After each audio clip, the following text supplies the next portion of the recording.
Comment trouver des endroits pour faire des photos? Je reçois aussi beaucoup cette question sur Instagram. C'est le manque d'inspiration pour trouver des lieux intéressants pour faire des photos intéressantes.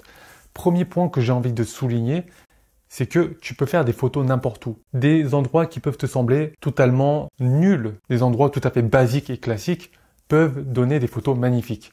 Alors dans ces cas-là, il faut savoir adapter ces réglages. Par exemple, utiliser du bokeh pour donner du flou d'arrière-plan et effacer un petit peu dans l'arrière-plan ce qui est non désirable en termes de prise de vue, en termes de composition, et te concentrer sur l'essentiel, c'est-à-dire faire ressortir le sujet principal dans la photo. Si c'est un vêtement que tu souhaites mettre en avant, par exemple. Le plus important, c'est l'élément central de ta photo, c'est-à-dire le sujet.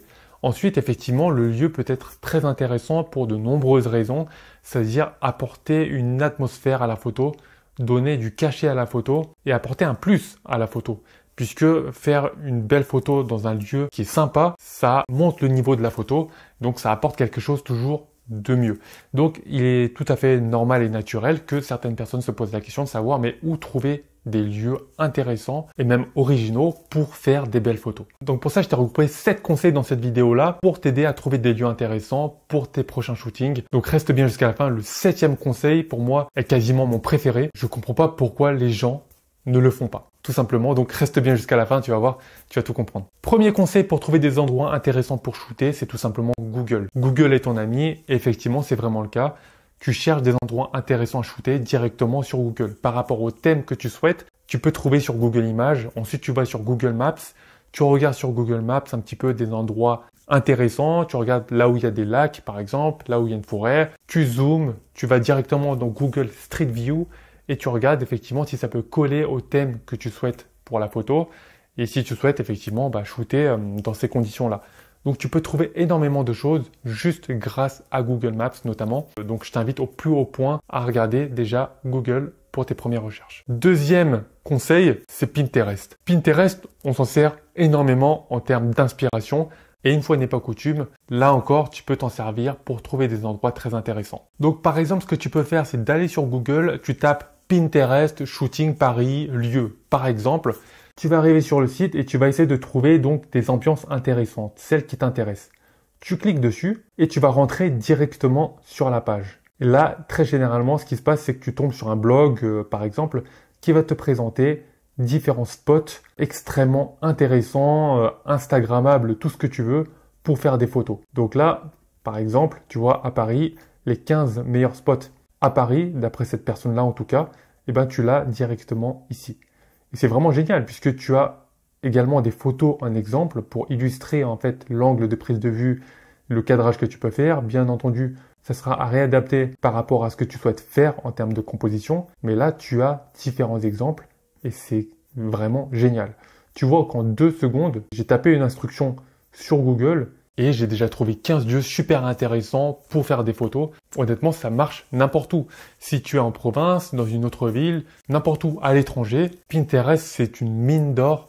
Donc, si tu veux trouver de l'inspiration, n'hésite pas à faire ça. Tu vas trouver énormément d'endroits où faire des photos. Troisième conseil, ce sont les groupes de discussion, les forums et notamment Facebook.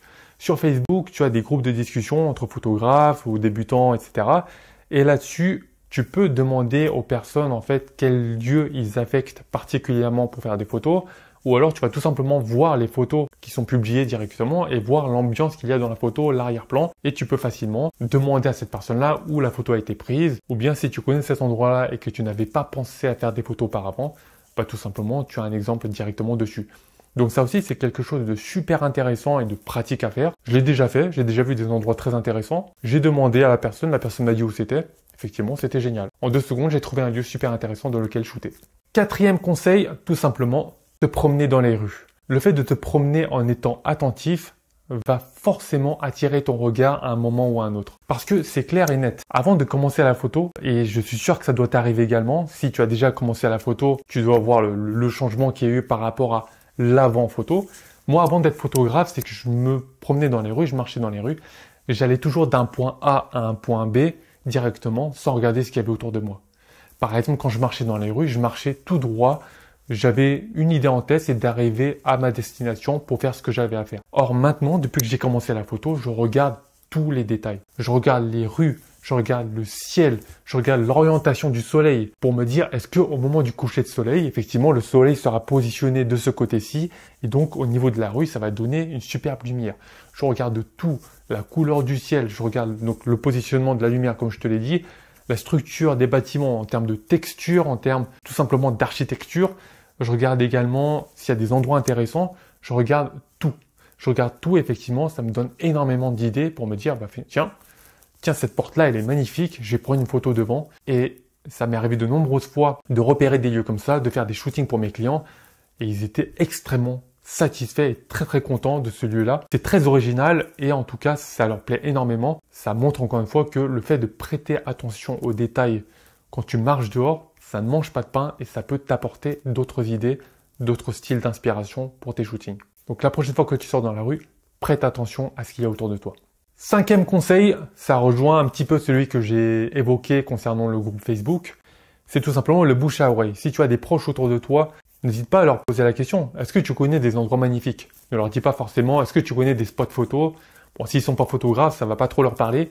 Mais demande-leur juste, est-ce que voilà, tu as déjà voyagé quelque part, voilà, si c'est dans un autre pays ou même en France, est-ce que tu es déjà parti dans un endroit en France que tu as vraiment apprécié, que tu as trouvé ça magnifique? Et il y a de grandes chances, je vais dire 8 chances sur 10 que la personne te dise « Ah bah tiens, moi j'ai été dans cet endroit-là en France, c'était magnifique, j'avais l'impression d'être à l'étranger. » Ça arrive énormément et beaucoup plus que tu ne le crois parce que les gens quand même voyagent pas mal. Dès qu'ils ont l'occasion, ils vont voyager et lorsqu'ils voyagent, effectivement, ils voient des endroits magnifiques. Alors toi, si tu n'es jamais allé dans ces endroits-là, bah, ça va te permettre de trouver de nouveaux endroits.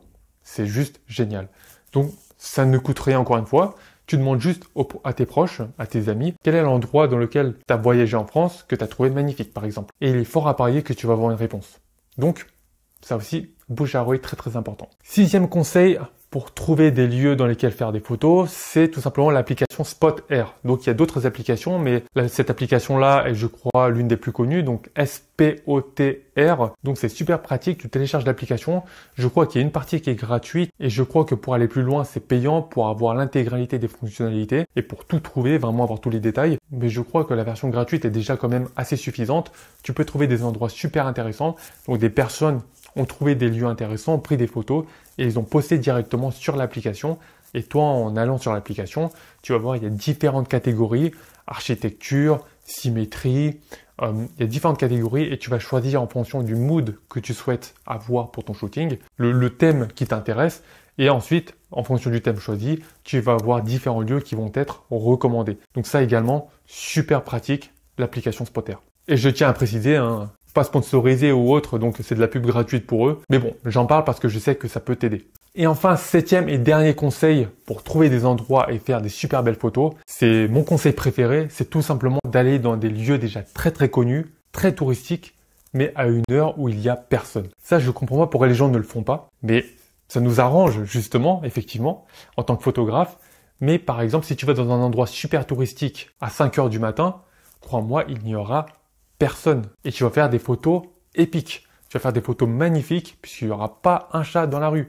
Et donc, ça va être super. C'est que tu vas pouvoir prendre tout ton temps et faire toutes les photos que tu le souhaites. À un moment donné, tous les touristes vont affluer et sur toutes les photos des touristes, tu vas toujours voir une foule de personnes qu'il y a autour, etc. Donc, parfois, il suffit pas de chercher compliqué, dire mais il n'y a pas d'endroit, tout est pris. Ou alors dans ces endroits-là, il y a foule, ça va être compliqué.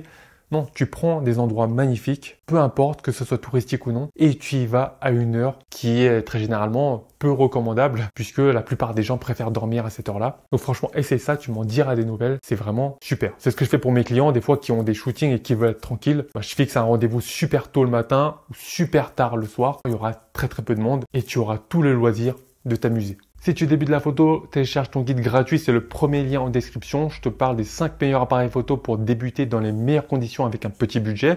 Je te donnerai également mon choix si j'étais à ta place.